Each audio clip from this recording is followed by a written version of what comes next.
I guess I'll start. Hey guys, we're going to be watching, of course, Hurkacz and Mannarino. You can see, you usually saw it in the title. We actually have a pretty rare guest on Talking Tennis here today with Hey, us. Hello, Andre. hey guys, how you doing? Hey Damien. Yeah, what do you think about this match, and why is it this one that you're watching with us here today? Well, I'm not gonna start like by saying too much in terms of it, but like obviously I do live in the West, so I basically part of I chose this match is because it's a little earlier for me. So I'm not gonna lie, this is a big part of one of the reasons why I'm here. Although, yeah, it's an interesting match. I think it's probably the one that's the most of a toss up in the area if you don't consider the mixed doubles. I guess like I feel like I even did a little bit of check Mm-hmm. in the head to heads, and it's pretty even. I think rankings wise, you'd prefer Hurkacz to win this match, but even in their own meeting that they've had in Australia, Mannarino won that pretty easily. That was back in 2022 though, so quite a while. And yeah, I think it's an interesting one. Also, different conditions in the sense, not conditions, but different contexts in the sense that it's the United Cup, playing for your country. All the things matter. All those things matter. Yeah, he even won their last meeting, Mannarino, in Miami last year, and definitely a bit of a Hmm. nightmare for Hurkacz and all of these guys who like struggle to accelerate off their forehand of a lower ball. Like Medvedev also has a horrible record against Mannarino, so it does make sense that he's tied with him. It does make sense that he should compete with him here. Actually, I was thinking about this just a second, just like today, and you mentioned that the United Cup it also matters that this is a team setting. Is Adrian Mannarino like not one of the worst players potentially, like when you think about a team setting, because he's such an individual. He's basically, there are these stories about a fan telling him who he's going to play next in the tournament, and Amanarino being like so angry at him and shouting at him. I don't know, like when I think team-based competitions, I don't necessarily think of Adrian Manarino, but does that actually matter in terms of his performance? I mean, so far, I guess he's been okay. It's only really the road match that he lost like very comfortably. Yeah, I mean, yeah, I don't know if money plays any part in that. I don't think many players are very secretive about the fact that they like to make the money, so it's like it's not an issue. Good, I think it's good match practice ahead of the Australian Open. You're guaranteed a certain number of matches. Even if you lose, you still got to rely on your players. So, I mean, I think things line up pretty well in that regard, and it's not as I would say it's not as high stakes, I would say, as a Davis Cup. I feel like a Davis Cup players tend to care a bit more because like I feel like the United Cup is not as established yet. Doesn't really it feels still like a warm up event instead of like its own thing. So yeah. Yeah, I would agree with that. Like, I feel like most of the guys that are here, especially the ones at the top, which, well, they earn good money anyway. So they are mostly here because they felt like this is better preparation than Auckland or Mm, what do we have? Oh, Brisbane. Of course, Brisbane. here you actually are guaranteed like a couple of matches at least. If you're also playing mixed, then maybe even 4 matches in the group stage. So yeah, in some ways this is better preparation. In some maybe it's worse, but probably Mm, most of the players here, especially the number ones, of course, they made the call not because they wanted to. Like, well, no, of course they wanted to represent their country, but like first and foremost because they just felt like it's going to be a better warm up. yeah. What do you think? Like, did you pick this match, or are you gonna do more matches today? It was a bit of a convenience thing as well. I basically am planning to watch Poland versus France anyway, and then there's a bundle of Challenger finals at 6 a.m., 7 a.m. my time, which Mm, basically I could either sleep after Hurkacz Manarino, but I can also watch Świątek Garcia, maybe the mixed, and then watch the finals, and then go to sleep at like 9 a.m. my time. So that's what I'm going to try to pull off. I have absolutely no clue if it will work out. Well, it will have to. I will have to somehow make it work.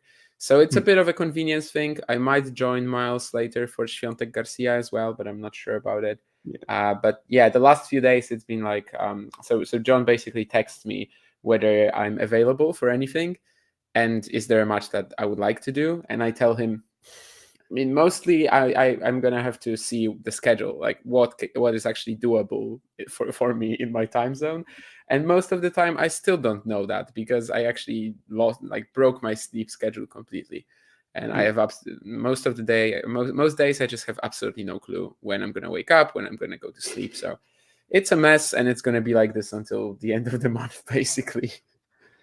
Yeah.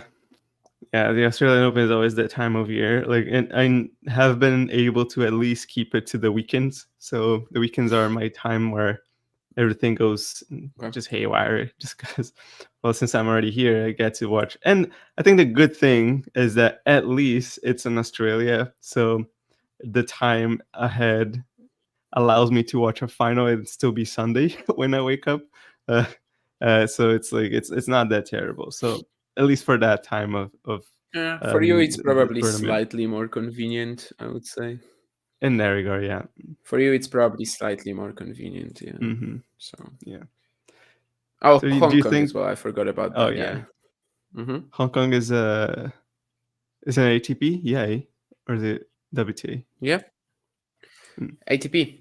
It used Mm. to be a WTA. You're probably thinking of Leila Fernandez winning it last year.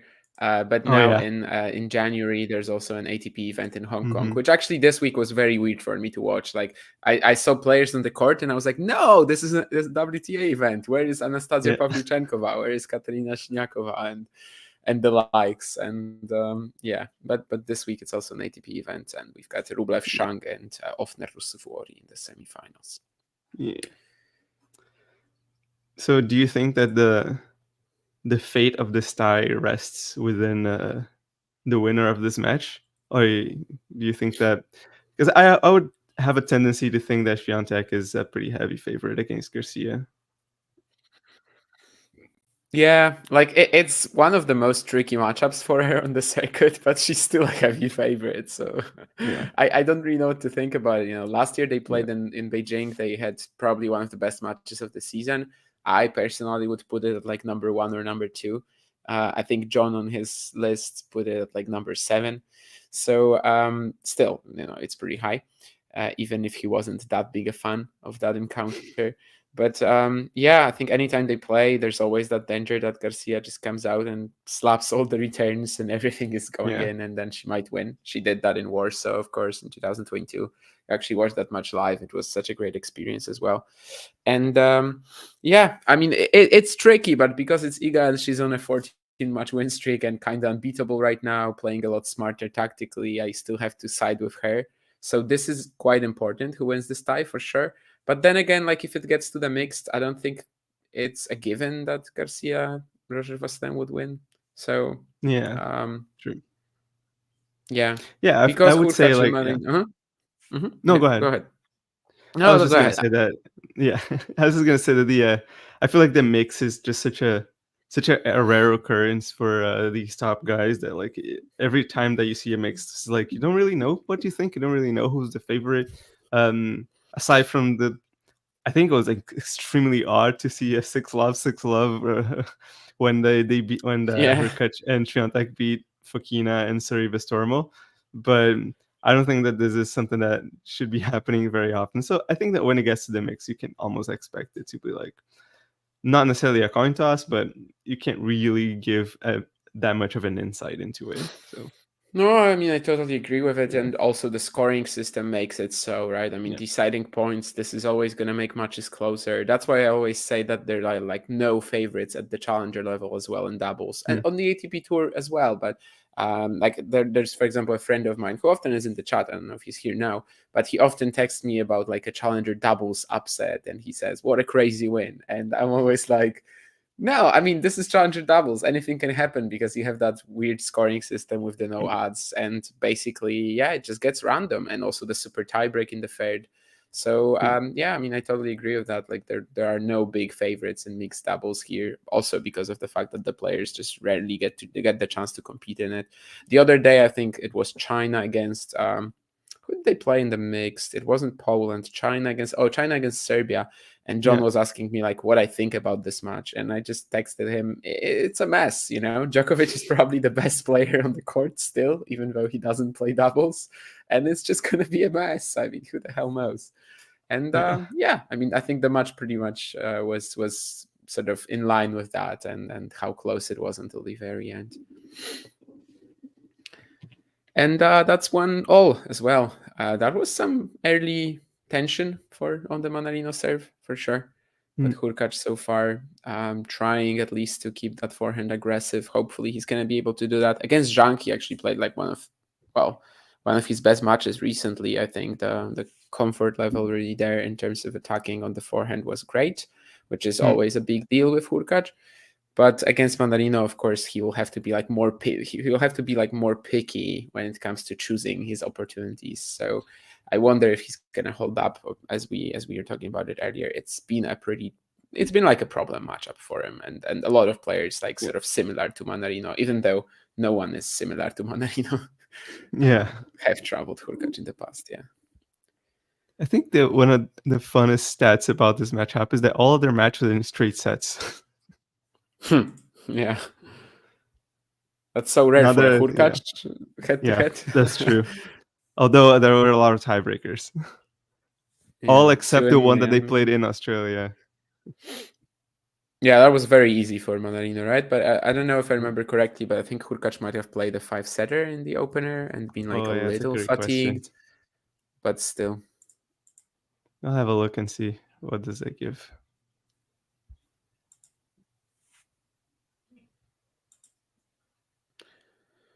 Think he might have played a really long match before that, but still, of course, Mannarino outplayed him completely, and it kind of represents that if Hurkacz is like anything below his best, this tends to be pretty tricky for him.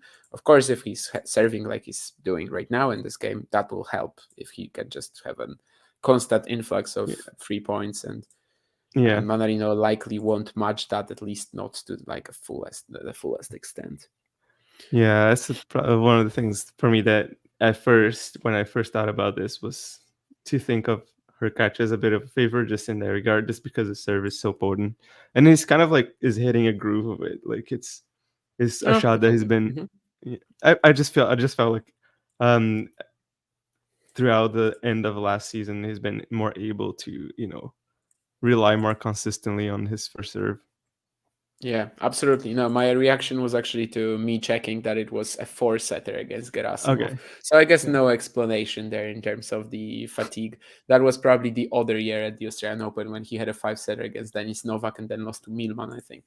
But I totally agree. Like his 2023 was probably his strongest serving year, and although it always is like this for these players like Hurkacz, Opelka, whoever, that we don't really look at their serve as a particular area where they can improve, because it's already so good. But at the same time, it's like a low-hanging fruit, and actually he managed to, in some way at least, improve it. Maybe just got better rhythm on it, because probably it wasn't like a technical aspect. But yeah, certainly the 1,000 aces that he served in 2023, like he was such a clear winner in terms of that stat. Of course, aces are not the only thing about a serve, but that was still way, way better than anything he had ever done in the past. And if you want to argue that he's the best server in the world right now, I don't really think there's any argument against it. Kyrgios is out, Opelka is out, Isner has retired. Maybe you can call Bublik similar type of caliber. Of course, Bublik also goes for a very different strategy on his second serve, but I guess if we would go like strictly to the first serve, maybe Bublik is comparable. But it probably wasn't like this in the past, that Hurkacz was the clear winner in terms of that.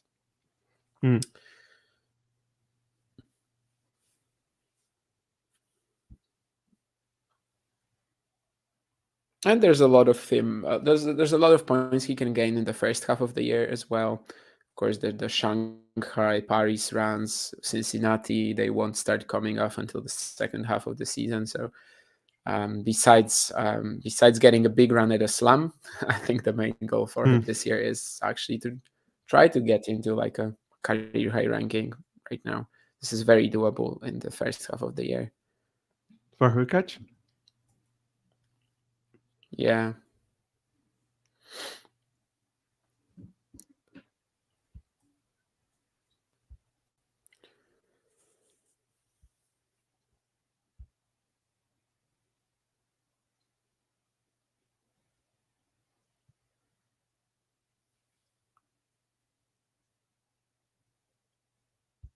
Given this is my first time in one of these, Mannarino is pretty how do friendly. you, yeah, Hmm. how do you, Yeah. how do you normally proceed in those matches live? Honestly, it's totally random. Like when I'm by myself, it's more so straight up like we are sitting down and talking about then I am sitting down and talking about every point or whoever it is, really, because then Mm, you sort of have to fill the silence with something. Whereas when true. it's two or more people, it's usually like we would start talking about anything, really, like from tennis to some random off topic stuff. Yeah. But also it's possible to just talk about the match. Like we just we don't really have any rules. But definitely when there's like two or more people, the conversation tends to drift away from the tennis quite a lot, Yeah. or at I least guess from the especially, tennis yeah. actually happening. Yeah. Yeah. I guess especially when we don't have like that blanket, you can just say that the match is live and it's happening. Like as we are, it's a stream with just the score on it. So it's not like we can just like be commenting many on points like they do, like Yeah. Robbie Koenig. You cannot Yeah, just like some drop people in a do it ball like still. that. Like there is a bit of a play-by-play commentary that people do here sometimes. I'm personally not too good at it, I think, or at least it's not my style. But Mm, yeah, it really depends on how many people are on the stream. Like if you're by yourself, you definitely have to do a lot of that because well, what yeah. else are you gonna do?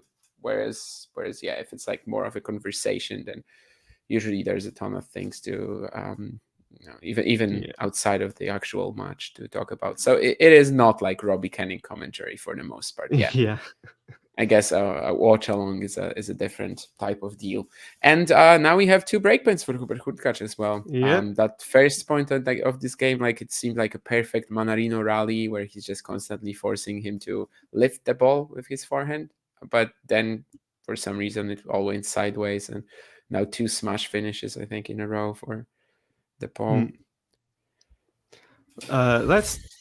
Let's wait until like see if Mannarino, um, I mean rather Hurkacz breaks here. But I do have something that I want to comment on that doesn't really have much to do with this match. Well, what a terrible Okay. return that was. Oh right, yeah. It looks like I'm like 5 seconds behind, but that doesn't matter. Don't Yeah. worry about it. What That's do you also watch? another issue that we uh, it's like a random stream Yeah. that I found. It is from Tennis TV, but is it actually in line with Tennis TV? Who the hell knows? No, tennis TV's. Although Oh yeah, no. Oh, I was mhm. thinking tennis. Tennis channel is notoriously behind. Yeah, Tennis Channel is notoriously behind. That's true. Yeah. The stream I'm watching is from Tennis TV, but it's not actually on Tennis TV, as I still refuse to pay them until they start showing all doubles qualifying. And what else Oh am I yeah. forgetting about? Outside courts as well. Yeah. Mm. They don't show any outside courts. No, it depends on the event, but Okay. there's Yeah. a lot, especially at ATP 250s. Usually, you're not gonna get the second court. Yeah. That's Basically, they true. only show the matches that they have the camera, like multiple cameras Yeah. for, right? And the whole TV crew. They're not gonna Yeah. show you a match where it's just like one camera, which Yeah. is extremely stupid to me. Yeah. And Hubert Hurkacz breaks. So He just a breaks. cheaper error from Mannarino, but credit to Hurkacz for staying in the rally and like not making Yeah. any random errors here. Definitely looks like Certainly. Mannarino has lost a bit of his cool in there. Yeah, a bit of a Then weak start for him for sure. yeah. Like he's just giving a lot of points for free Yeah. to the Pole. Yeah. So yeah, like my tangent was that Uh-huh. although I didn't think that the layout of the new ATP website was entirely bad, it's definitely made for mobile first. It's taking forever to load any page, and I cannot find like some of the stats that I normally would find like right away. So I was looking for Hurkacz's career high ranking, and it was not in the front page like as it used to be. I had to like Did you randomly find it at find it. all? I found it in a line in his bio. If you go to career, it says like he Oh, reached the career high as world number yeah. 9, which is where he stands right now. But he was not in an easy position to find. Ugh, Yeah, I it, didn't it think doesn't of it that, doesn't but you're look right. good. Yeah, yeah, The first line of the bio will always tell you a career high, but But no, I mean it's a nightmare. Absolutely, there's a number of info that I was using it for in the past, which Mm, now takes like 10 clicks to get, or in rare cases, or actually not that rare, it's not even on the website anymore. And yeah, the fact that you have to click through a couple of things to even get a career high of yeah, the player that you yeah, are trying to get it off, yeah, it's just horrible, absolutely horrible. I don't understand how it's really possible, like in terms of the graphics, whether they look modern or cool. That's also not really an asset of this new website. I think there's like a couple of banners that are just blank with some random patterns, and I don't get how this is even yeah. possible that someone accepted this. It's more in line with the horrible website of the WTA than the Oh, previous very good website of the ATP, which I don't know, maybe they felt like it was like too crowded in terms of the stats, but it actually gave you all the useful info. I'm not saying I wasn't using any other websites, but right now I sort of have to go to other websites for everything yeah, because the ATP is just impossible to use. But the bio is actually a good save. Yeah, you're right that it's yeah, always going to be there in the first line of it. I guess that only applies to players who are like, you know, no, top 250, top 200 or something. Like you're mm, not going to find a bio for the word number 560 unless it's yeah, like Jack Sock or whatever. So, yeah, yeah, it's not actually a solution for everything, but I hope at least they're working, like they're gonna update it somehow and throw yeah. this back into the mix. I know a lot of people have already said, on social media or wherever, or sent like requests with that. A lot of broadcasters have said that this is actually making their job tougher. So, They did. Oh ah, my gosh, called out on yeah. national television or probably Well, international or maybe not something. on national television, but I was more thinking of social media. Like if I Yeah, don't know if they did it on television actually. yeah. That would be pretty tough if somebody did it, but I honestly feel like if they need to change something, somebody big needs to say something. But at the same time, this is what I feel like that happens in this website. It looks like the iPhone homepage. So it looks like they just made a bunch of things so that they can drag and drop widgets and change the website at will. I don't know if that's what they're gonna do because they're obviously gonna keep the scoring here, hopefully. Um, but yeah, like it's a little bit more confusing. I see there's news that is actually duplicated um, in the same page, so it doesn't look optimal. It's weird, but yeah, I feel like the especially like when I look at other social not social but other big sports industries, like the one that I look most often is the NHL. Just to see like the conferences and whatnot in here in Canada, and it doesn't look like a modern website. It looks like a good website that has like this classic view. Looks like it's very American looking in that regard, like old US Open style. Like the logo kind of gives that vibe in a sense. And it works. Like I get to see like the stats when I wanted to. I get to see like rules. I get to see like standings and things like that. And I don't feel like we're just sort of losing it here in tennis. I don't know what they want to present in terms of tennis to people. Is it just like sort of looks like it's becoming a lot of entertainment and that's it? It's not. They're not really bringing up the sports aspect of it as much as they're bringing the funny moments and the Instagrammable thingy out of it, which is a little sad because honestly, tennis stats are insanely deep if you go into that. Yeah, and someone in the chat, by the way, thank you for the subscription. Flying Rocket just called us the next Mr. Beast of tennis. I will never believe that this is not a John Berner account now after you said that, but thank you for the sub anyway.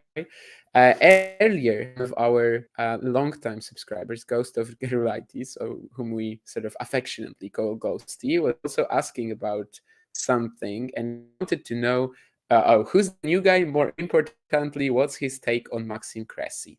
Um, you know, what do you want to do with that? What's your take on Maxime Cressy? And he apparently, like, his take is not positive because he said it's either the worst thing to happen or the worst thing to happen to all of sport. Wow. Why don't you start? I think it was directed at you, but I mean, Ghosty probably knows Oh, that I'm not a subscriber to his take on Maxim Cressy, and I don't really understand why he would be the worst thing to happen. And in fact, he adds a lot of variety to the circuit, even if he's such a mm, one-dimensional player in a way as well. yeah. I mean, I don't really know. I feel like there's serve and volley. I don't disagree with people playing like that. I mean, it's got to be aware that it's not as it used to be. So whatever happens, it's not 210 as is to himself. So if he performs really well and wins, that's great. If he doesn't, that's on him. And I don't think that the matches get boring because what are the chances that he's going to meet another servant volleyer? So he's probably going to like be the only one servant volleying. So he'll probably be forced to play some really insane volleys all the time, anyways, which is, in my opinion, pretty watchable. So I don't really care. Like I feel like it's okay. Like what is tough is definitely like when you get to watch like two servant volleys going at it for 5 hours straight. So It can be sometimes, yeah, absolutely. I was last year I was at this challenger on carpet in Ispanik, the only carpet oh challenger on the tour, and I don't know if there was actually a proper serve and volley versus serve and volley matchup, but there was like things that got close. So, for example, Bellier against Hissler. Hissler is like maybe not a straight up serve and volley player, but he does it a lot, of course. So from time to time, I guess it would get pretty tiring. But honestly, like watching it live in person, it was a much better experience than at home. At home, when I was watching Eastmaning, I was usually done with it by like Friday or Saturday. There, actually seeing the matches in person, I actually enjoyed every minute of it. mhm. But yeah, I do agree with that. That in the long run, even though I really like this playstyle, I was a massive Ivo Karlovic fan. In the long run, if you get two players like this, that's probably not my favorite brand of tennis to watch. Like, yeah, if it was every single week, if it was every single match. But yeah, if someone like this comes up and actually is a threat on the tour, which Maxime Cressy, of course, even on the main tour was for a while, why not? And always going to make for some interesting matches as well in the early rounds. No Mhm. top seed will ever want to play you. So Yeah. And honestly, it's not a very different style. Not that I'm saying that John Isner was exciting to watch, but it's not that different when you get like a serve plus one that is that big. It's basically the same thing. It's obviously Isner was more on the ace and unreturned department, but he got his forehand in play. He just wanted to finish the point as quickly as possible. So that isn't that much of a change if Cressy is finishing points in 2 shots or 3 tops than just like hitting big serve, big forehand, and unforced error. Or forced error. no, no, sure. Isner Mhm. would also serve and volley a lot, but Yeah. yeah. Mannarino giving a lot more cheap points to Hurkacz again. Yeah. He got him in like a few rallies in this game and just wasn't able to keep himself Mm. steady enough, which usually wouldn't be the case in this matchup, of course, and it's why he's losing so far. Yeah. Somebody commented something about um Mannarino shirts jokes. I'm not sure if you guys are aware of like is that a running joke in here or something? I'm not aware of the Mannarino Okay. shared jokes.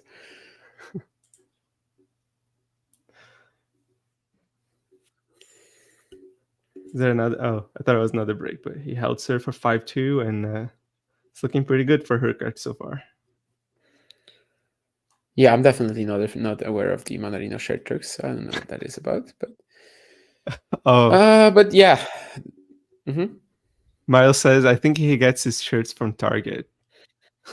So maybe that's about like his shirt looking very simple or whatever. Sort of like Probably. mine. Yeah. It's Yeah, it it's could just be. Yeah. great. There's Yeah. nothing on it. Maybe I have the same shirt as Adrian Mannarino. I didn't actually buy his merch, but maybe. I Yeah. mean, I see him on the screen now, sort of, because Hurkacz is for now Yeah. there. But yeah, the chat can also get crazy here sometimes, and sometimes you just forget about the match and spend all your time reading and replying to the Yeah. comments, which is also good. This sort of personal, I guess, connection is what keeps the people coming True. back and also gives us a lot of satisfaction, I suppose. So yeah, it really, we just play it by ear. There's no script whatsoever, as there are no scripts also in a tennis match, and you never really know Yeah. what's going to happen. When we were doing Golf Buchova, for example, at the US Open, right, 50 minutes of break, we also had to improvise quite a lot and ended up Yeah. chatting for 50 minutes about the guy gluing his feet to Oh, the stand, whatever. So did that happen in that match? maybe it was a Or different Coco Golf match. okay. I'm pretty sure it Yeah. was a Coco Golf match. I just Yeah. named a random Yeah. a random Coco Golf match from the US Open. I'm pretty sure it wasn't the final. That's what I can tell you. No, actually, it was against Muhova. So Yeah.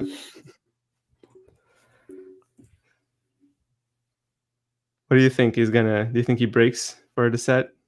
Good start. it's Love Hubert 15 here. Hurkacz. He rarely breaks, but indeed the start is good. I Yeah. mean, again, it's just a pretty decent return that Mannarino is not able to put back into play. Yeah. This is a very weak performance so far from the veteran.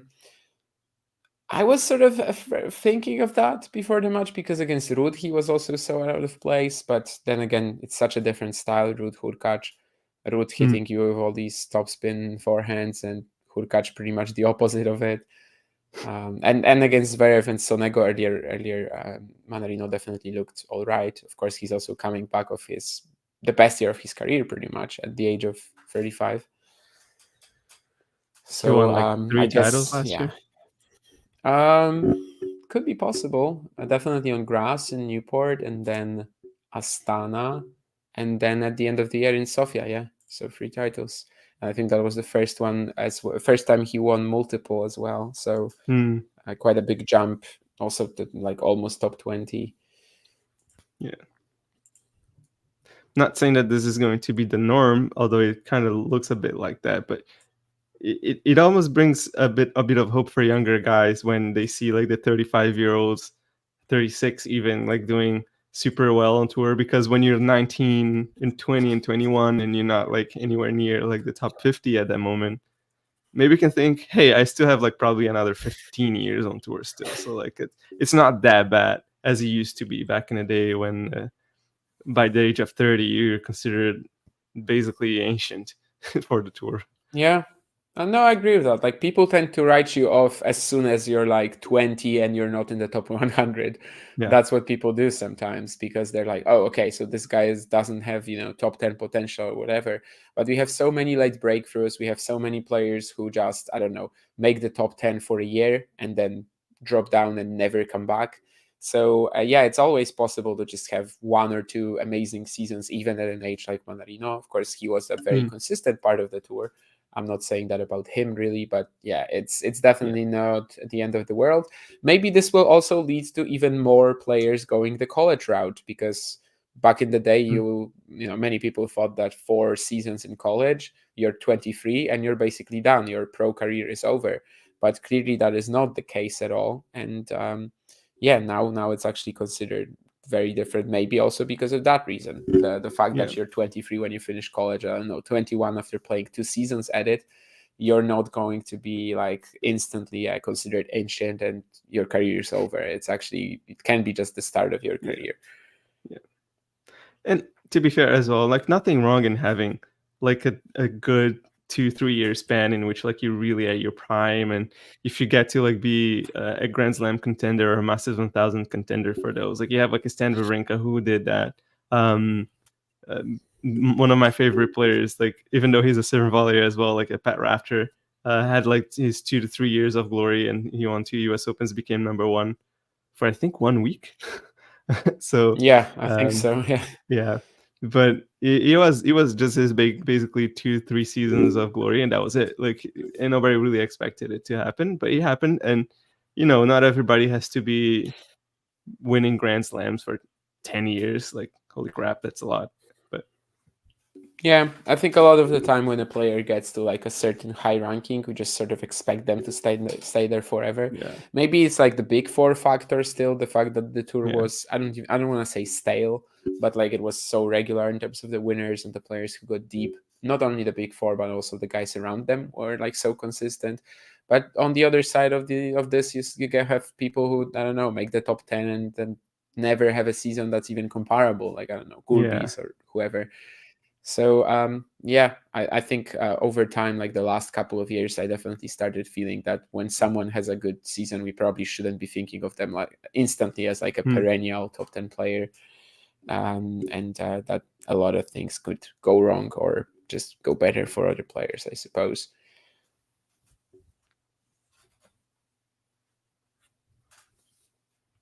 So I'm actually, it looks like I'm behind in my stream as well in comparison to the scoring that we're seeing. As The Hurkacz scoreboard just is aced. very quick. Yeah, Yeah. if you don't Hurkacz want to just spoil aced. it for Yeah. yourself, better not look at it. Yeah. Better not look at it if you don't want to spoil Yeah. it for yourself. But yeah, the scoreboard is very fast. Like I'm Yeah. using my slower stream right now because usually when I'm doing it by myself, I'm using a faster one, which is also behind the scoreboard actually, but just by like a 3 seconds or something like that. But when I'm commentating with someone, I have to use the slower one because then yeah, it's more in line. But yeah, I mean, still pretty fine for. I mean, still very possible for Mannarino to come back here, but he has to be a little Yeah. cleaner. Cannot afford to Yeah. be losing so many longer rallies against Hurkacz, Yeah. where it's not like Hubert even puts him under that much pressure, but Yeah. it's just Mannarino who cannot keep the Mhm. ball inside the lines. 82% for serve points won. That's a pretty good stat for in general. I suppose that's Hurkacz. I suppose Yeah. that's Hurkacz. Yeah. Yeah. Mannarino had like about like 60 something. Yeah, 67 now. I'm checking that. Yeah. 12 out of 18. Just 5 Yeah. points lost on serve, Hurkacz as well. 7 aces and 23 points. So Yeah. that's about a 30% ace rate, which obviously is very high, much higher than his usual average. Did you say 7? I think the stream says 6. So, Oh, it might be 6. Honestly, the stats, of course, you know how it is. yeah. Different places will give you different stats. I'll just check on the Yeah. ATP website because that is going to be right. There also should be, I think, a scoreboard with the stats, a table of the stats on the feed, but maybe it's after the first game of the second set. Can't remember. I haven't actually checked the live scores, I think, on the new ATP website yet, but I guess maybe they didn't screw that up. Yeah, it says 6. Yeah, indeed. So that stat that I checked was wrong. But 6 out of 23 is still massive, of course. No, 25, and I can't count. I added 17 to 8, and it was 23 for me. Yeah. So yeah, I'm inventing maths here. Yeah. We just saw an image of the Polish bench, and Igor Świątek's coach was there. And honestly, that guy scares me. He's the team captain, so that's why he's Yeah. gonna be sitting there in every match. Yeah. He scares you, so he's He just has like this. I also saw him once in Montreal. I think last year he was there. He was obviously coaching Świątek, and he just has this focused, mean face that I think goes pretty well with Świątek and the way that she works, the way that how her work ethic is. And that's it. There's nothing that he did. It's just the way he looks scary to me. But maybe that's a good thing. Intimidation. Definitely has like a bit of a business mode to him. Yeah. Like he just goes about his business. He doesn't really like have a ton of fun, it seems, with the job that he does. Although of course he likes it, but I guess that's just his resting face, I suppose. But yeah, that's also what you can hear about him. That like when there's a day of Świątek practicing, for example, they're set up for a practice at, let's say, between 10 and 12. Like he literally comes at 10, he leaves at 12.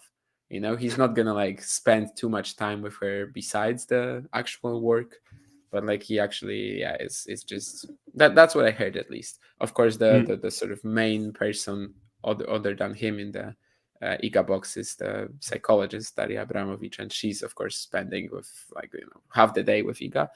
but he is apparently, at least from the stories I heard, is more like practice, and that's it, which is absolutely fine. Of course, like that's his Yeah. job, that's what he's getting paid for, and then of course he's doing his job pretty okay. I would say, Yeah. especially in the last 2 months. I think everyone has Yeah. become a bigger fan of Tomasz Wiktorowski than before, since we now have like such a clear impact, at least in terms of the tactical plan and awareness. Mm-hmm. Also, there were the serve changes during the off season. I don't know if they will actually be impactful. I don't think we've really had the chance to see it yet. Maybe the Garcia matchup actually is a good canvas for that, since Mm-hmm. this is a match where the serve is going to be under fire, and Yeah. maybe.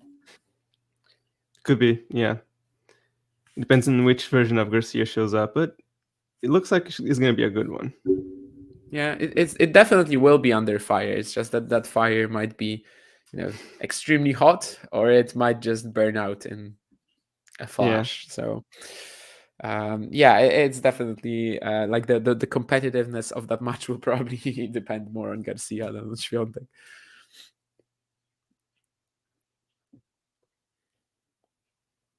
What do you think is the key here for Mannarino to come back in this match? I I mean, asked I the think he poll. knows.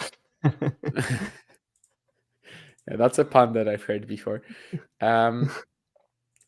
Anyway, yeah, probably just I think he really knows how to play Hurkacz, knows what kind of ball Mm, to feed him. It's just that he hasn't been like doing it with enough, maybe what's the word I'm looking for?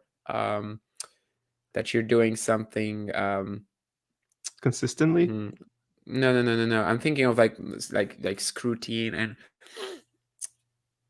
I don't know what word I'm looking for, but and it would be very helpful for me to describe what I'm trying to say here. But basically, I just think he has to be more. Um, Jesus, it never really happens to me that there's like a one word literally Yeah. that describes exactly what I feel, and now I can't find it. But basically, I just feel like he has to be more maybe on his Sharp? toes, and like, yeah, sharp is a part of it. Sharp is I Okay. guess we can call sharp a synonym. Let's use sharp for now. Yeah. Maybe I will find whatever I'm trying to find, but yeah, just execute the game Mm, plan that he knows that like we know he has performed it against Hurkacz in the past. Just do it, cleaner. Just do it with better execution. And when I find the word, I will tell you.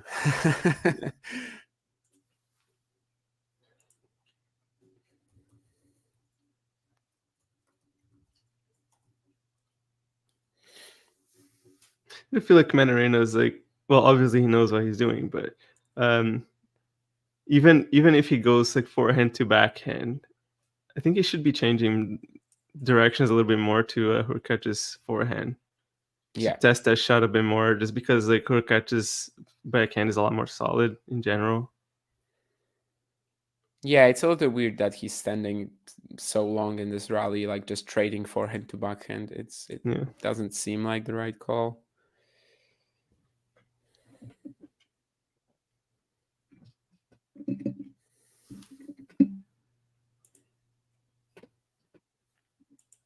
We're also talking of like such a smart player on the court generally, but Yeah. today he hasn't exactly shown that.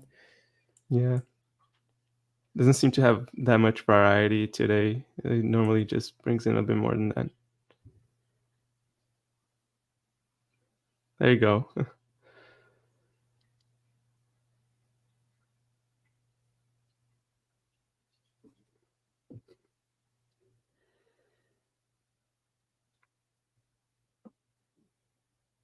Yeah, that's better. That's better. Had a lot of open space there on that forehand down the line, but still, Yeah. I guess a similar rally as the previous one, like where he was for a while. I was just about to say that again, he's going for that forehand to backhand pattern Yeah. all the time. He eventually saw his opening, although, yeah, again, it's kind of doubtful if he should actually be playing through that wing. Mm. Not much you can do about serves like this, though. Yeah. It's the thing that you always have to keep in mind when playing a big serve. It's like it's going to be games where they're just going to be untouchable. Yeah, it's pretty hard to live with that, probably, but Yeah. there's not that much you can really do about it, obviously.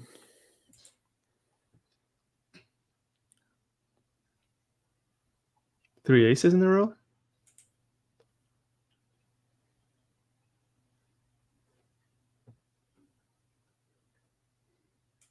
Yeah, I don't know if the first one was an ace, but Yeah, I think it was it unreturned. was 3 aces. Yeah, I think it was just 2, yeah. Yeah. I believe that Mannarino got his racket on that, but the Mhm. return was like way out. Yeah. Do you going off like a complete different topic, but do you think Hurkacz has a Grand Slam in him? When you said, "Do you think Hurkacz has?" I was expecting that. Um, Not really. If he does, it's Wimbledon. And if he does, it's probably because the competition at Wimbledon isn't going to be that strong. But, well, we already see that Alcaraz has improved on grass. Hmm. Expecting Sinner to be pretty strong on it as well this year already. Medvedev, I guess, is always in the mix. But then again, Hurkacz has a very good record against Medvedev. But yeah, like if I'm leaning yes or no, I think it's a pretty obvious no. Not Mhm. that it's impossible, but especially with how he's been performing at the hardcore slams, it doesn't really give you confidence for him to win a title like this. Although in theory, he has two ATP thousands on hard. I know it's a Yeah. different thing, best of 5, best of 3, but is there really much of a reason like why Hurkacz would be so much less effective in best of 5? It's probably just mental, so maybe he can really Yeah. find it at some point. But winning a hardcore slam is fairly improbable to me, and yeah, maybe Wimbledon.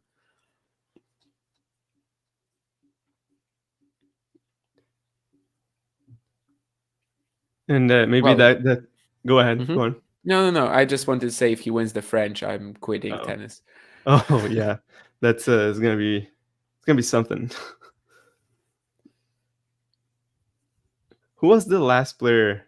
Must have been, well, I guess Wawrinka pretty much came to take all the Grand Slams except for Wimbledon. So all of who was the last player not named Rafa Nadal and whatever. It's like, so he was Wawrinka. But yeah, I was gonna say, and that question can go over to Miles. I don't know if he's watching still. When you come on over for the Swiatek match, do you think she wins the Australian Open this year, or who do you think is the favorite? I think she's the favorite. Like I think at Hmm. this point we have to call her the favorite. 14 match wins in a row, defeated Sabalenka so easily. Rybakina this time is not going to be in her fourth round, but she could be in her semi. But at first, first she needs to get there, and also Swiatek, of course, has to get there. I feel like there are a lot of problem opponents like this who are either higher ranked at the moment, so she won't have to play them until the end of the event, or just aren't around really. Hmm. So yeah, I think she's the main favorite, but that's not really because she's like, odds on against the field like it was like it's going to be at the French as well or at the Olympics. It's more so just the highest percentage, but I'm not saying it with a lot of confidence. I do think that if she wins Melbourne, she probably stays at number 1 for like the whole year, just because having 2K points from the Australian Open, conditions that don't really suit her all that much, that would be fantastic for her. I want to see how the courts play again this year, because last year, of course, it was like a big thing that they favored flat hitters, and Yeah. there were a number of results who were really influenced by the conditions, which changed drastically from 2022. So I want to see that. But at the moment, after recently defeating Sabalenka at the WTA finals, having that win streak, especially if she keeps it up until the end of the United Cup, I think we have to call her the main favorite. Hmm. Yeah. Yeah, and Mannarino is just bleeding points left and right. Now a double fault at a crucial moment as well. 30 all. Ugh. Interestingly, they're showing a stat on my screen, which is pressure points won, and it's Mannarino 6-3. which doesn't seem right. But I guess he's just winning a lot of like deuces because his Yeah. games were longer, right? And from Hurkacz serve, there's usually no pressure points. Well, now he's gonna have to win a pressure point if he is to stay around even in this match. It seems like it's just really not going too well for him. Yeah. Yeah, it's the thing with the scoring system in tennis. Like, it's so context based. You could win like 10-1 pressure point, but then you didn't win a single point in your opponent's serve throughout the Yeah. entire match. And then the one pressure point that your opponent wins is the set point that they get to. So Yeah, pressure points is an extremely flawed stat. Like maybe if you just split it into serves, like pressure points on one serve, pressure points on yeah, the second, then it actually might tell you something. I'm not sure what exactly constitutes pressure points, but I guess it's deuces as well, other than and like that's 30 a good all question. other than breakpoints. I would assume at least. Because it can't be just breakpoints. So I think it's also probably deuces and 30 all points. So yeah, Yeah, 6-3 for Mannarino doesn't tell anything about the story of the match. In fact, it just gives a completely different picture to what yeah, is actually happening on the court here. hmm yeah. I think Especially that double fault was a pressure point he lost, right? So before that it was 6 to Mannarino, and he was still losing like very mhm, comprehensively. yeah. Yeah, I think you touched on a good point here. I think the stats in tennis should be very, very serve based, or serve return.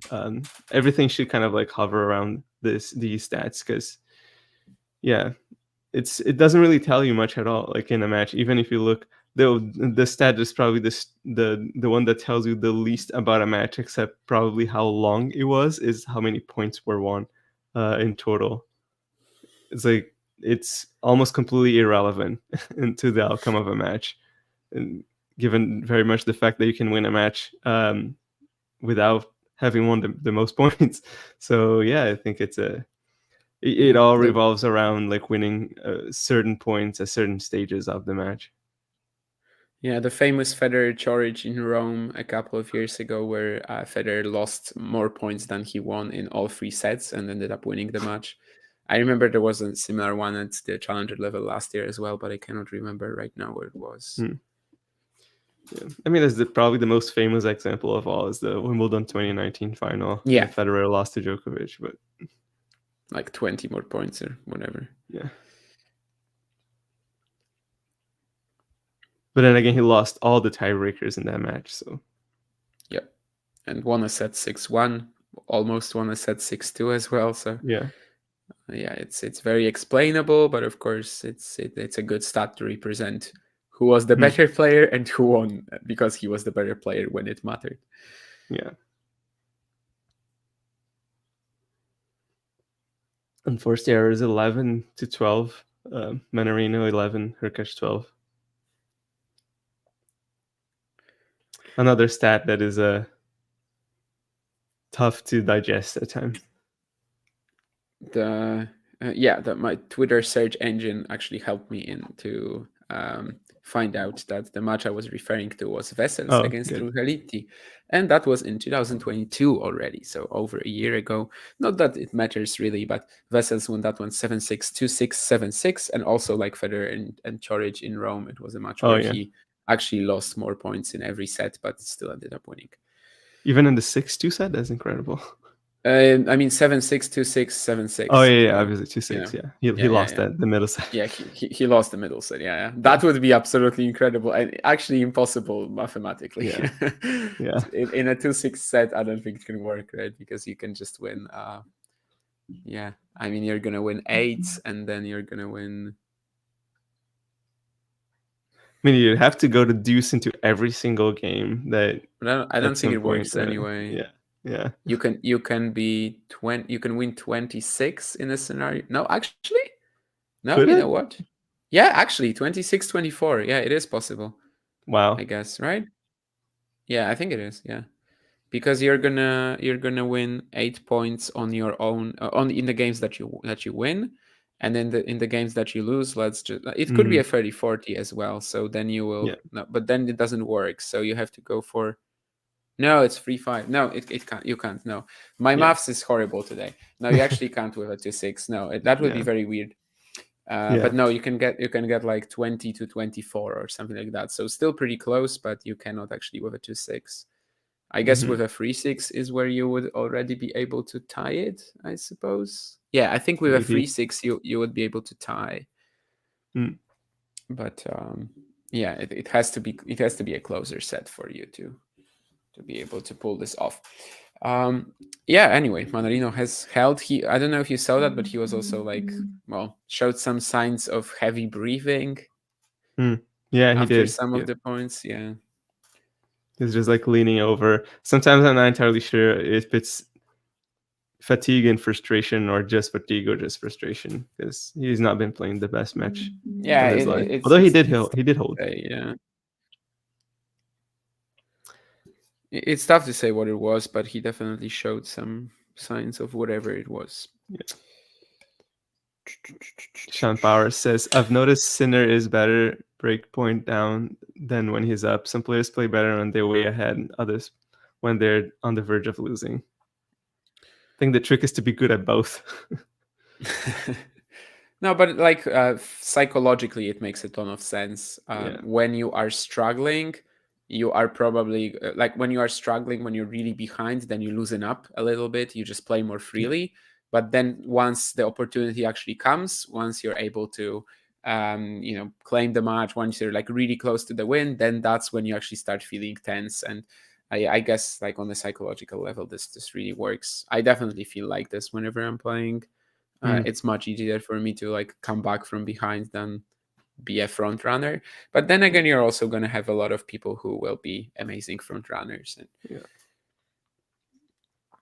funnily enough, a lot of the time, I remember Federer being called like the best front runner, but he actually lost 24 matches when he had match point, right? So I don't know if that's really the case. I understand, the reasoning behind it, because once he led, I don't know, a set and a break or something like that, he definitely loosened up and then would unleash all of this like magic and variety.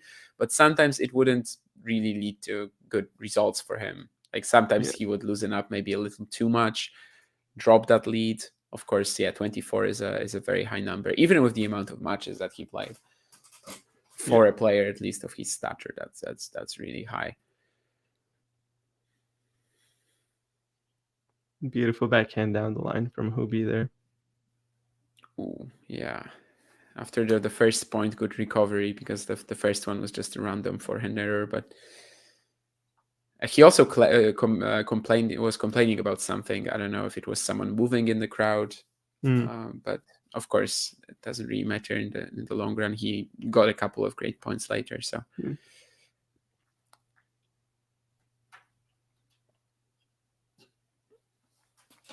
Yeah, and everyone can choke match points, as we learned like 10 hours ago. more than 10 hours by now, but I found myself being, especially lately, better as a front runner when I'm playing. Of course, my level is very low, so let's put that into context. Mine as well. Like I wasn't referring to any high level tennis. No, definitely not. But it's just I found that when I'm leading, I'm more comfortable because I'm like closer to my goal. And when I'm losing, I get scared that I'm gonna lose even more badly, so I tighten up. So I want to try to like get it. So I don't know, like maybe some reverse psychology has to kind of like go on, like all kinds of thoughts happening in your mind when you're doing something. I guess the difference is that you said that you're scared of like losing more badly. Yeah, which I guess makes the difference here. Like I'm never really scared of that. If I'm losing, I don't really care if it's an easy loss or not. Like the only thing that matters is the win. So that's probably the difference. Why these two mindsets aren't really comparable. But yeah, as you said, of course, I very often say that this time I didn't, because I feel like probably most people watching this already know that. But whenever I use an example from my own tennis playing or table tennis playing, I always say that it's crappy level, so like you probably shouldn't listen to this too much. But a lot of these sort of a lot of these mental discussions, I think, especially they are actually transferable from amateur level tennis to the pros. After all, we're all people. They're just people who trained tennis for 1 billion hours in their life. I think it's just scalable, right? I mean, obviously there's a difference between playing with 30 cameras pointed at you and 30,000 people in the stadium. Yeah, but Actually, for them it doesn't really yeah. matter all that At much, that, right? I yeah, mean, if you have exactly. so much experience with it, Yeah, at some point I mean, of course you're still going yeah, to find players who are like big stage guys who will yeah, always do well with exactly. when there's crowd, some guys who are going to feed off the energy, but they're not exactly going to be scared because, yeah, like for Yeah, example here, Hurkacz, Mannarino, it doesn't matter for them that the crowd is there, really. yeah. In fact, In funny enough, fact, like mhm, yeah, yeah, I was just gonna say that yeah, go at ahead, the man. beginning of the week when the United Cup was just starting, I was watching maybe some Perth streams, and the stadium was very very sad. It was pretty empty for a few matches. So yeah, This was funny because I also started my sentence with "in fact," oh yeah, but what I was going to say is that in fact, if Hurkacz Mannarino were to play in front of 5 people, that's when they would be like weirded out by it. Not with this sort probably. of a full crowd in the stadium because Yeah, they're not used to that. Well, of course they're used to practicing with no crowds, but not to actual yeah, competitive tennis. And yeah, that's a great shot now from Mannarino, like probably his yeah. first real highlight of the match. And he does pump himself up after it as well, so maybe that's a Mm, good sign that he's gonna be fighting for it. yeah. I think Mannarino's serve is one of the most interesting things just because of the way he positions himself. Like he Mm-hmm. kind of varies a lot, like how far he is from Yeah, the center line. yeah. The first serve here, he was trying to go for like a very wide one, and yeah, started Yeah, almost from the doubles alley. yeah. And the only other play that I don't know if he does that as much now, but Carlos Alcaraz, when he wants to kick it, sometimes he just goes all the way Mm-hmm. over there, and it's definitely particular. It's not something that you see often. Yeah, I think in doubles there are particular serves that players use Yeah. quite a lot. That includes this. There are definitely a lot of clay courters who start much Mm, closer to the doubles alley than the center. I feel like it's mostly a clay thing. For example, Attila Balázs, the legend who right now pisses everyone off by getting all these protected rankings, even though he's not really a professional player for the past 5 years. No, 5 years is a stretch, but like 3 years. mm, But I remember him like standing almost on every serve, just so close to the doubles alley and almost every time going for the serve out wide. That's only really like you're only gonna be able to pull it off on clay, I guess, if yeah. the bounce is like uncomfortable enough for the opponent. But it is okay. Yeah, definitely more. It's like better for Mannarino when he's varying it, and he has a sneaky good serve. Like it's Yeah. mostly because he's a lefty. Probably this guy, if he wasn't a lefty, he would be outside the top 200. But he is, and he's using it very, very well. Yeah.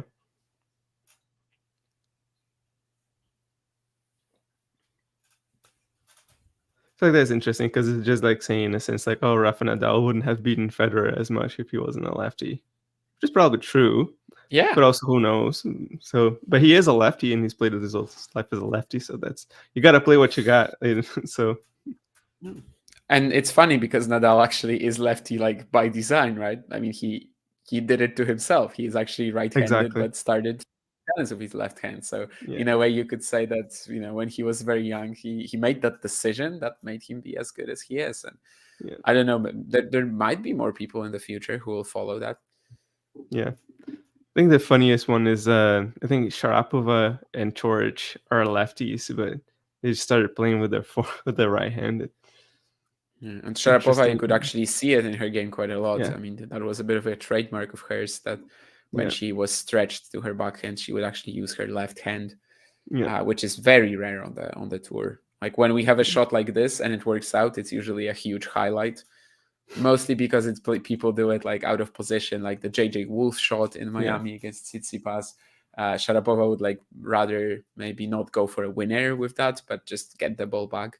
There's also Jaroslav Pospisil, the former, I think, world number 115 maybe, who's coaching Vitkov Shiva right now. He Mm. still plays like a few matches a year, and he does it like all the time. Whenever you get a deep ball to his backhand, there's going to be a left-handed shot.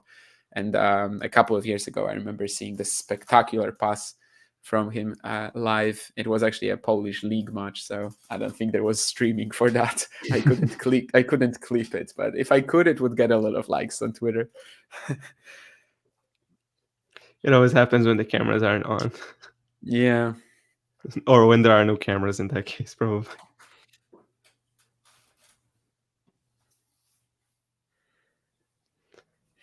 Sometimes when you play and you hit this ridiculous shot, you're like, are there cameras here? Are there cameras? Yeah. And there never are. This always, I used to have a habit of setting up my iPhone and just like recording in mostly in slow motion stuff. And sometimes when I just wouldn't bother doing it, like I would regret that's when the best shots come. Yeah, okay. Exactly. Yeah. Or the worst, like I would warm up and like the shots would be crappy, and then I would have my iPhone on and I would just turn it off, and then I started playing better, and then the camera was already put out, so well, it didn't catch any of that.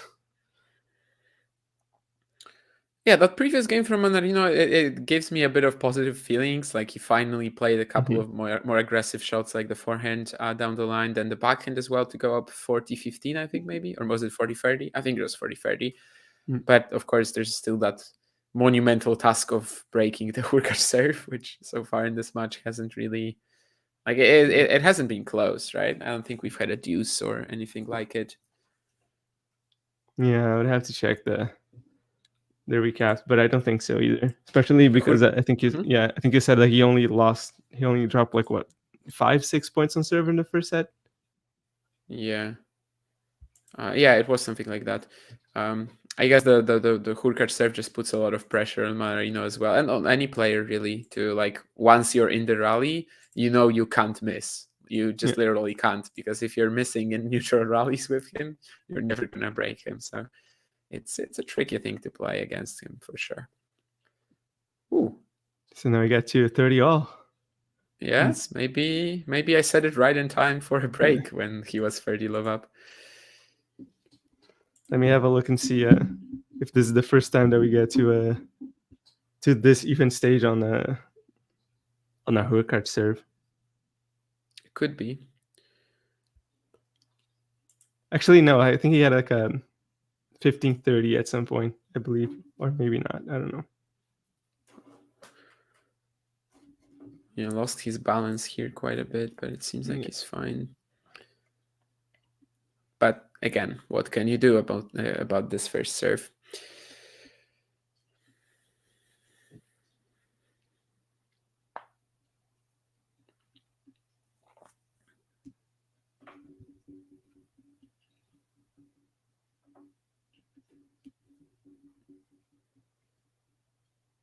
And what can you do about this next first serve as well? This one even better than the previous one. So, 30 all. He just blasted the ball a couple times.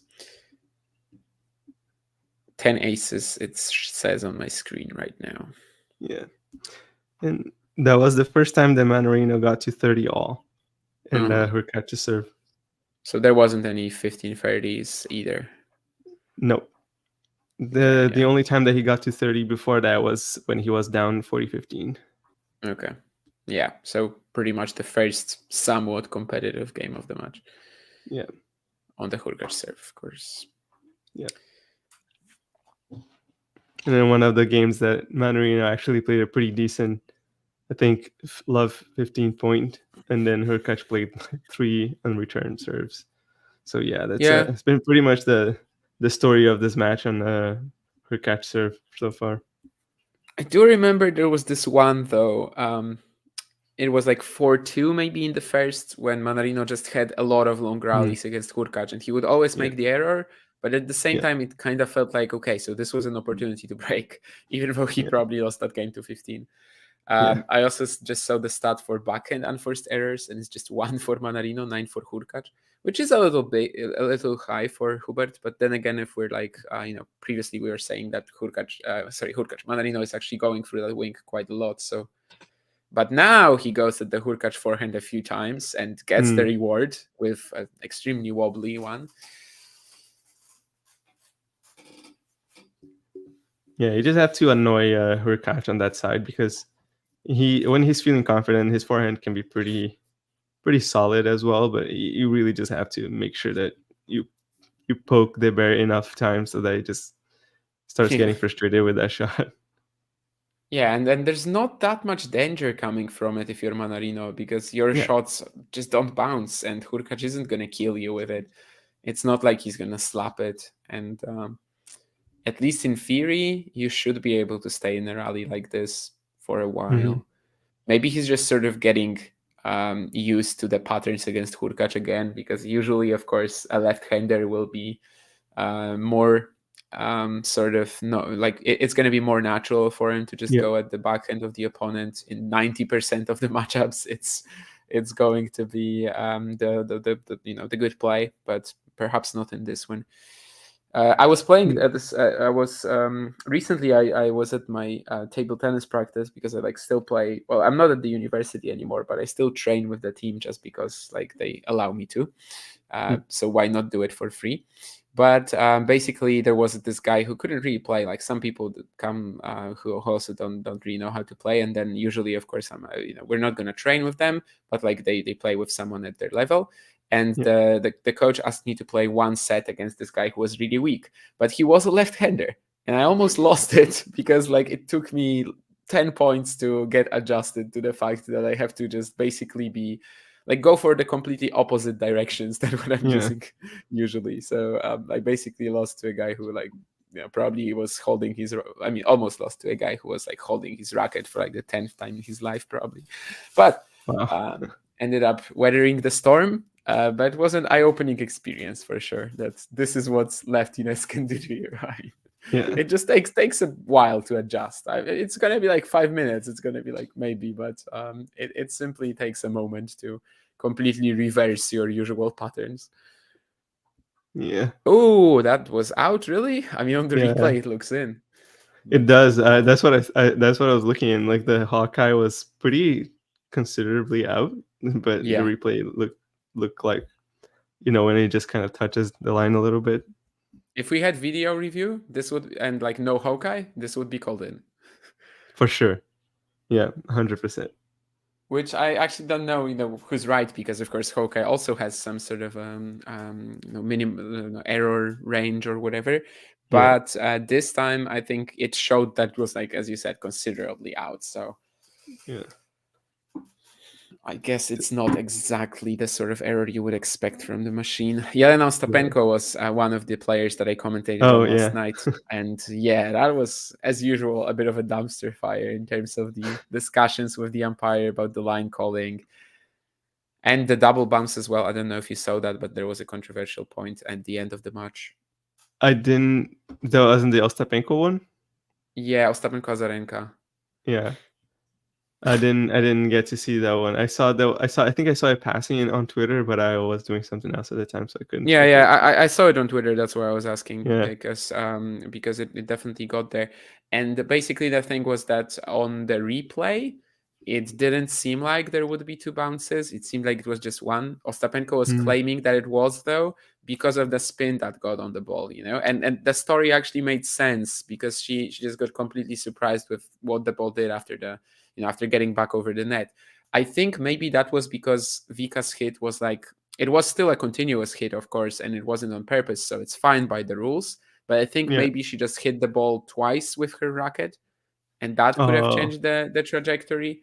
Yeah. But like this actual case, I understood what Ostapenko meant because she was simply very surprised with the spin on the ball, and that's why she thought it was the double bounce, and that story actually like sort of makes sense. But there were many cases, of course, when just like every single line call would apparently be the fault of the machine.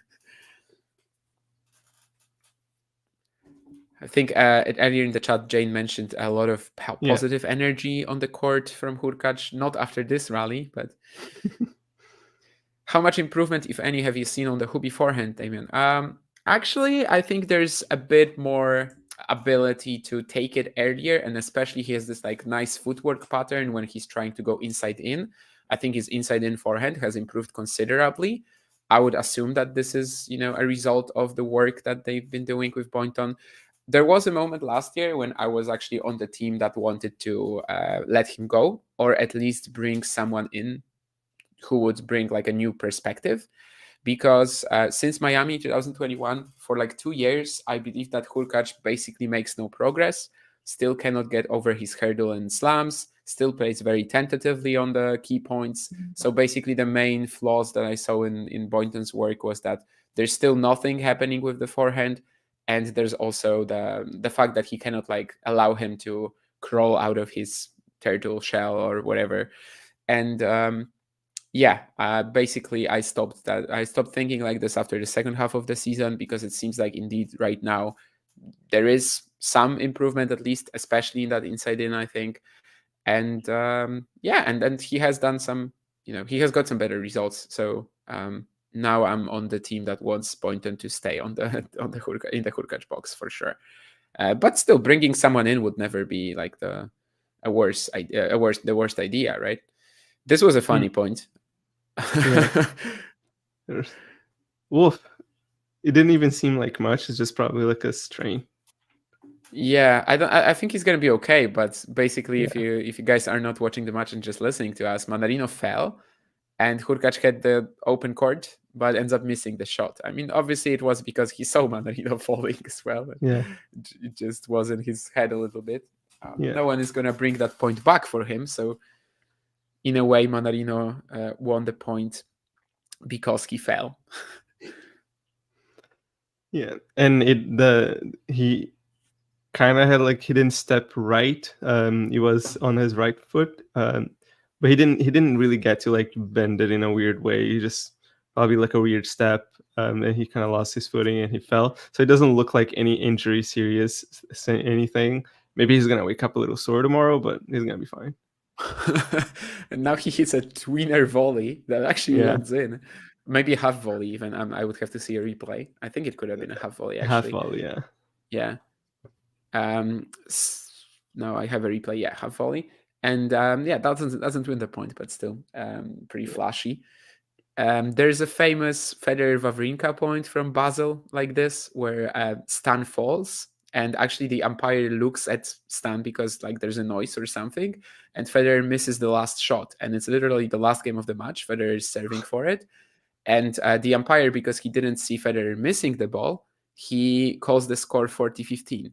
And Federer has to like tell him that it's actually 30-all a couple of points ago, like a point later or something like that, because both Stan and the umpire, they thought that Federer made that last shot, even though it was like miles long. But of course, Stan was on the floor, and the umpire was looking at Wawrinka as well. So I don't think it ended up changing the outcome of the game, though. I think it was still a 7-6, 6-2 with victory. Yeah. These moments where score gets confusing. I think one of my favorite ones was when I think Andy Murray played a quarterfinal in the Australian Open against David Ferrer, and he could have gone, I believe, a set point down to go 2-1 down or something like that. It was a very, very, very important moment in the match. And then I think the way that he played that point, he thought it was I think he thought he was 30-all, but he was like 30-40 or something, and then he was deuce, and he just kind of realized it afterwards that he actually was in the wrong score. So he played a point thinking it was less consequential than he really was, but he ended up winning it. So like, good for him. But that's actually good usually. Like when you think that the point is meaningless, and then you don't know that there's pressure on it. Well, not meaningless, but that it means less. Yeah, that's usually good for you if you're just able to like play point by point. And there's obviously the one as well. Our Federer won the match against Nishikori in a tiebreak, and then he walks back thinking the match wasn't over. The only reason I don't like that point all very much is because while Federer found it funny, Nishikori was pretty upset about losing the match. So no, but like Kay at the end, he's also laughing. I think that's Halle, right? Yeah. But that happens quite a lot, especially right now at the slams, when you have the 10 points tiebreak, and people think, well, I guess that's the opposite of it, but they think they've won the Yeah. match, Yeah. whereas in fact they didn't. But it happens to us tennis fans as well.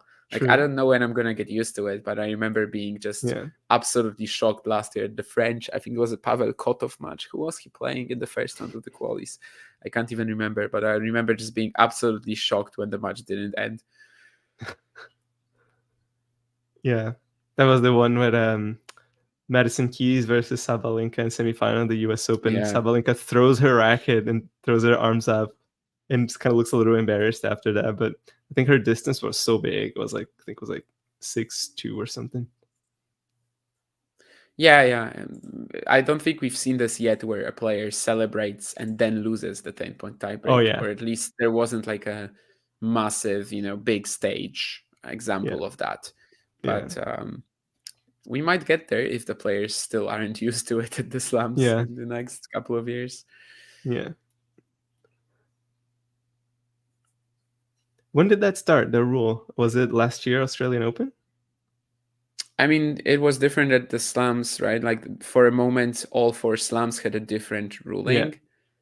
So I guess Australia was probably first, wasn't it? With the 10-point tiebreak. And that would be a long while ago. Yeah, it's that true. was like Nishikori Carreño Busta. Yeah. There was one, what was it, like 2019 or something like that. And then the other slams, I guess, followed them. Of course, Wimbledon changed it to 12-12 for a while in the 5th set. US Open would have the 5th set tiebreak for a while, but it was to 7. Yeah, I don't know. But it was like a season or 2 ago, when they unified the rules. Yeah. I do like it when Hurkacz goes to the net. I think he's pretty competent up there. Yeah, I do think that he actually doesn't get there as much Enough, as much as he should. However, this is also related to his other issues, like the fact that sometimes he's too passive, and also it's so hard to accelerate off his forehand a lot of the time. So if you cannot hit a big approach shot, then how are you gonna get to the net?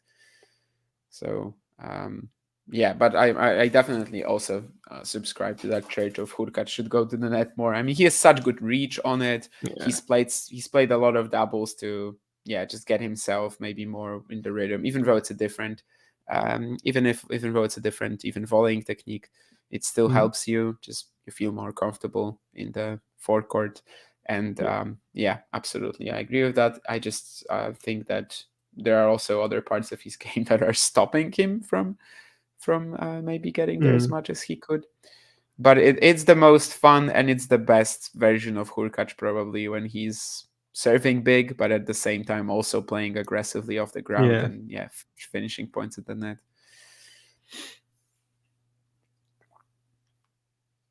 Oh, just because we said it, there comes it.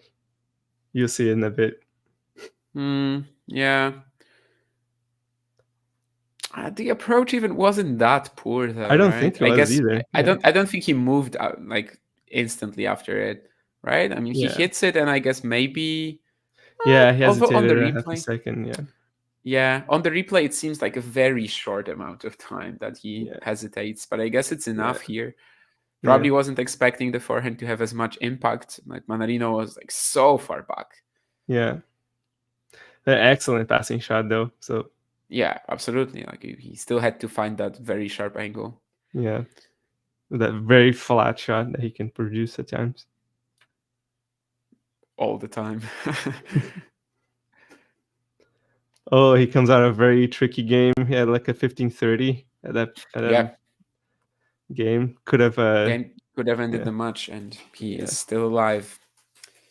So who do you think is gonna win the set? I think Sergeant Razor says it. I'm sorry if I didn't say your name right. Probably the nickname anyways. Yeah, that's a new chatter, so I also don't know. That a lot of the time when people ask it, it's usually someone who bet on it. I don't know if this guy actually did, but who do I think is going to win? Like, it's a bit of a guessing game, I would still say Hurkacz is favored in the tiebreak just because he gets so many free points on serve. But obviously, if you get to the tiebreak, it's just sometimes 7 points, sometimes 15, sometimes 30, but usually not. So it's definitely a small sample size. one mistake can lead to you losing the set. Yeah. The one that Mannarino won, the last tiebreak that Mannarino won, which was also the last set that they've played before this match. Mannarino won the tiebreaker 7-0. Yeah, I'm pretty confident that's not gonna happen. Yeah.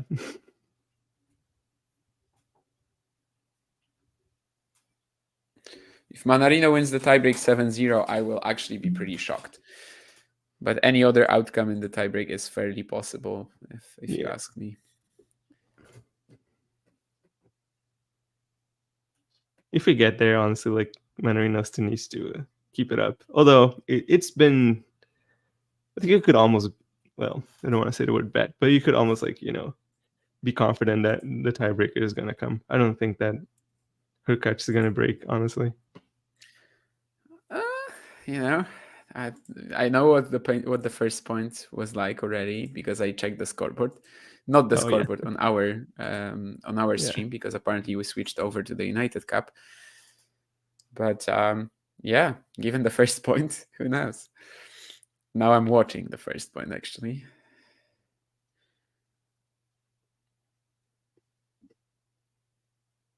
Oh, nice point. So where are you at? Love 15? Yeah. For a while, I just thought that Mannarino was going to slow down the play as much as possible. But actually, when he got a ball that he was comfortable with, he did attack. Yeah. And it was, again, the Hurkacz forehand wobbly technique that sort of gave him that short ball. Yeah. Of course, we mentioned that at the Australian Open, it was the most dominant win that they had in their rivalry, and that it went Mannarino's way. And Hurkacz was like losing at the Australian Open to players like this all the time, like Imer, Milman, Seppi. I think the Mannarino. These were actually like his 4 consecutive losses at the Australian Open. I'm not saying they all play the same, but they all won against him in similar fashion. In like a similar strategy at least. That kind of changed for him last year when he finally had his first hardcourt Grand Slam, when he went past the second round even. And cannot complain certainly about his Australian Open in 2023. How far did he get there? I forget. Round 4. He beat Sonego in 5 in the second round, which of course could have ended differently, but still. He beat Shapovalov in 5 in the third round. Then I think he lost to Korda in 5 in the fourth round. So it was a very Hubert Hurkacz run. Not as much as his Roland Garros run, when it was literally 3 5-setters. But still very much a Hubert Hurkacz run. Yeah. But it was like exactly like acceptable. And because it was his second week at a hardcourt Grand Slam, even his first third round at a hardcourt Grand Slam, of course, that was still like he did what he was expected to, let's say. Yeah, I think it's a really, really teller of a Grand Slam block, almost specifically when players play well in like bigger tournaments that are in Grand Slams, but every time that they get to the Grand Slams, it's a constant struggle to get like matches in 3 or 4 sets, and is going to 5 sets all the time. Yeah, and when someone like Hurkacz has 2 ATP thousands, but still on hard courts, but still hasn't been past the second round at the US, only once has been past the second round in Australia, and he's been seeded for a lot of these. So it's not like he's facing Novak Djokovic right away. It's fine to lose to Novak Djokovic in the 4th round at Wimbledon, but you actually have to get there first. Which last Wimbledon he did, but Australia, New York, other than last year in Melbourne, it just wasn't working out for him. I think on the women's side, like the sort of maybe the equivalent of that is even stronger, because the WTA 1000s don't really have that big a difference. It's not that big a difference compared to a slam. So if you're doing very well in WTA 1000s and not in slams, it's probably either your mental issues or maybe the other opponents are like better at pacing themselves in a season and preparing their form. I think that the classic example is Bencic. Well, yeah, Other than the US Open, yeah, she hasn't really had many big slam runs. Yeah, although last year she was pretty good, I guess, at She was. everything but the French. Mhm. Can't blame her for losing to Świątek, having too much points Yeah. at Wimbledon, and also the Sabalenka loss at the Australian Open, which was still the most competitive match Arena had until the final. So, but yeah, she definitely always was considered an underperformer at the slams. Pegula is probably also one of the examples where you have like a very clear round that she cannot get through. Yeah. I think we got to the first deuce on a Hurkacz game right now. Yeah. In a very, very, very key moment. And the stream is a bit late, but ace. Yeah. If it's a key moment, you can count on him finding that ace. Although the previous point, of course, was pretty cheap. But yeah, ever since that first point in this game, it has felt very close, but it looks like he might just escape anyway. Yeah. With 2 aces. No. Ace count, by the way, is 13-1 for Hurkacz as per the in-stream stats. Yeah, the in-stream stats will probably be good. Well, they'll surely be good.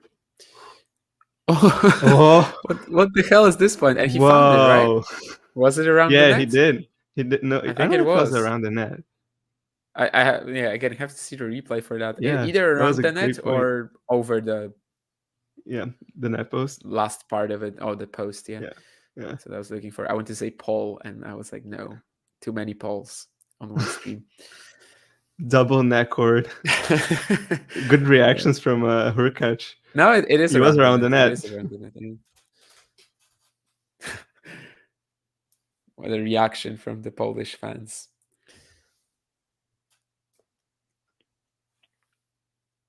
It's like one of the easiest around the net shots I've ever seen, but still, of course, it is a big highlight. It is a good one. Yeah. It's gonna be on Tennis TV, bro.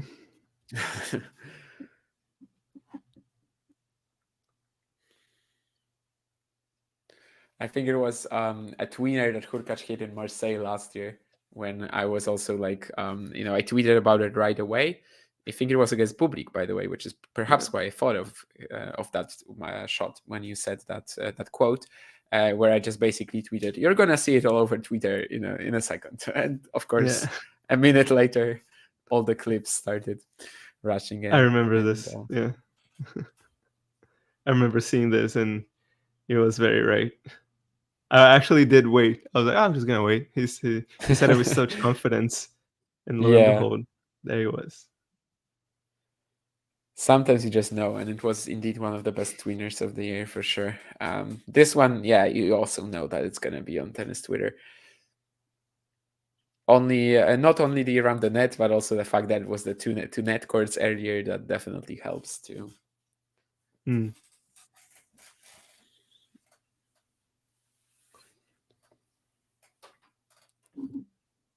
Still no break points, right? For on the Hurkacz serve? No. That was just that one game. No, that was very tight. Well, very tight, reasonably tight, let's say. Yeah. I can't, although I can't really say that he like missed a big chance or something. I think there was a second serve return that he missed, maybe at like 15-30 or loft 15. So that's like the extent of it, really, because whenever Hurkacz would get whenever it would be deuce or 30 all, it was a quick point for Hurkacz. So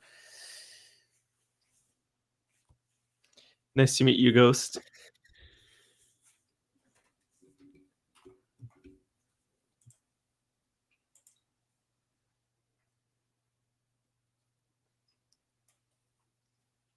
How many hours is how many hours is Iga playing in Milo? You mean? It's going to be right after Hurkacz Mannarino, so like 15 minutes maybe after this match ends, you're gonna have Iga Świątek against Caroline Garcia. Ooh, that's a sick volley from Mannarino. I guess the Hurkacz lob is gonna be out, right? But that was like a real chance for Hurkacz, although I guess he wasn't ever really like gonna take it. It was just Mannarino's volley that could have been out because he just had to hit such a tough one, but still, it did feel like a pretty good yeah. chance. So there was also more in the chat that I missed. Does Mannarino have the most unique game in the top 100? I mean, honestly, he might have the most unique game in the professional circuit as a whole. Also, with the way he strings his racket, which like no other player would really be able to control. Simply, no one can play like Mannarino, and yeah, no one plays like Mannarino. So I think he has to be the answer for the most unique player in the top 100. And yes, Keen, he also lost to Mo Hurkacz. That wasn't a big tournament though. That was Washington. But he also like applies, the things that I was talking about earlier with Seppi, Emer, Milman, and etc. Michael Mo with that athletical but defensive style definitely is one of the players that will give Hurkacz trouble. And I was fully expecting it in Washington as well, where Hurkacz actually had one of his worst losses, I guess, in the second half of 2023. Probably there's not much competition either, since he was only losing like to big names or, maybe Draper, Rang, but that's still pretty big names.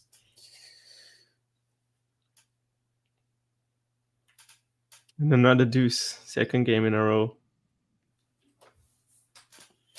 Yeah, most Mannarino holds aren't exactly like a vote of confidence, but he keeps getting through it. Yeah. At least for now. Can you expand a bit on how Mannarino strings his racket? I don't remember the details, but basically, people who know more about stringing than I do say that like literally no one would be able to play with that. Let me find. It's surely gonna be on the internet, so I will quickly find it. Yeah. If I am not mistaken, and I've only seen this like a few times, it's pretty loose, isn't it? Like it's the lowest string tension on tour for sure. I just don't remember what it is actually. There was a very solid racket smash, not necessarily smash, but just like he threw it on the ground and it bounced. Do you Like want it in 2 meters high. pounds or do you want it in kilograms, by the way? Pounds. That's how Okay, I know how to do it. So here, for example, at Delray Beach, he had 19 pounds. Holy crap. Yeah. It's like a guitar. Someone here makes a video that he tries out Mannarino style stringing and he uses 24 pounds. So, but yeah, pretty much it's the lowest string tension on tour, and that's why I said that most players wouldn't be able to pull it off. And then actually let's just keep the ball in play with that. Yeah. But with his flat hitting technique, with the angles he uses, it kind of works out. Of course, he has just been broken as well. He's just been broken, and we might be wrapping up the stream and this match very soon, unless he can find a miraculous break out of nowhere. Yeah, definitely a case of he just like went completely negative by the end of that game, and Hurkacz was feeling more and more positive. So yeah, I didn't think so. I don't think he was psychologically, working for himself in that regard. But it's a tennis match, tough for everybody. It's not like rocket science. You can tell yourself to be positive all the time. Sometimes you just gotta let the emotions out.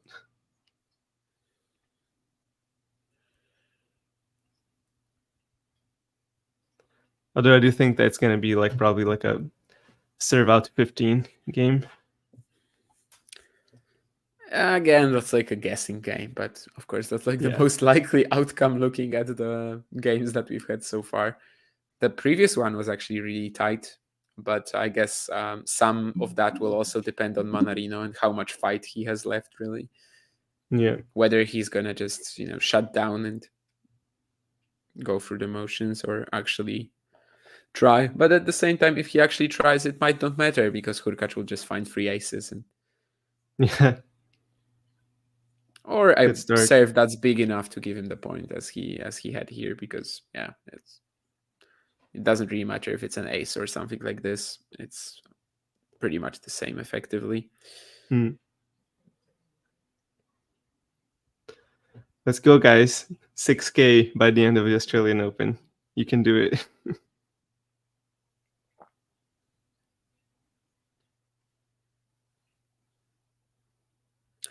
Yeah, maybe it's possible. We've actually been gaining it pretty consistently since getting that 5K at New Year's Eve. So yeah, if Share it with your friends. Share it with your coworkers. Like this tennis talks, talking tennis. I didn't miss the channel. I actually did say tennis talks because that's what I wanted to say. I didn't confuse the name of the channel. And that's it. By the way, Hubert Hurkacz just serves out his win against Adrian Mannarino without facing a single break point. 6-4, 6-3, 7-5. And it's up to Swiatek to either take it home or Garcia to show up on fire and take us to the mixed doubles in the semifinals of the United Cup.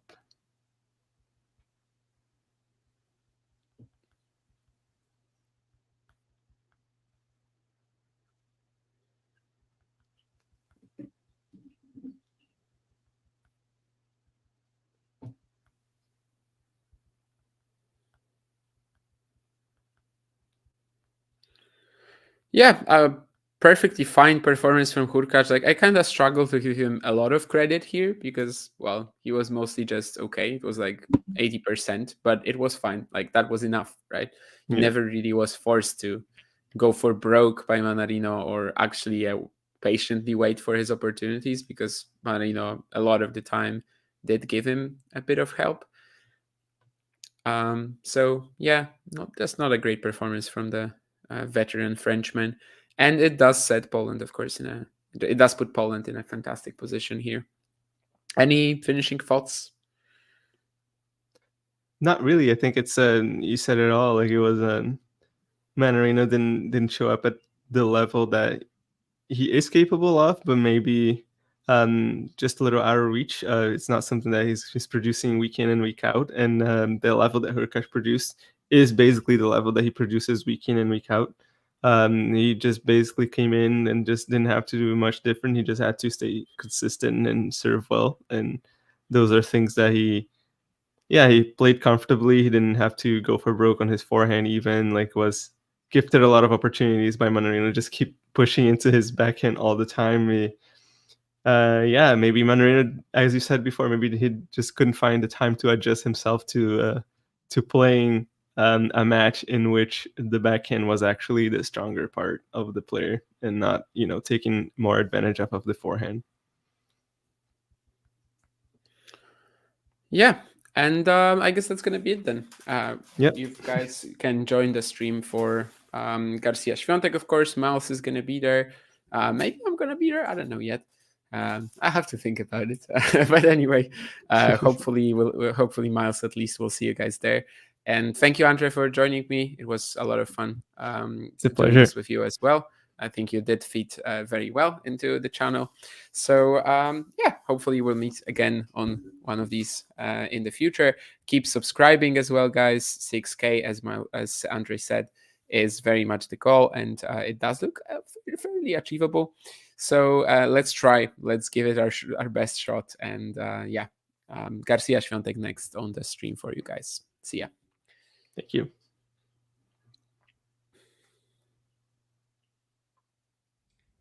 If you enjoyed this video, make sure you hit that like button.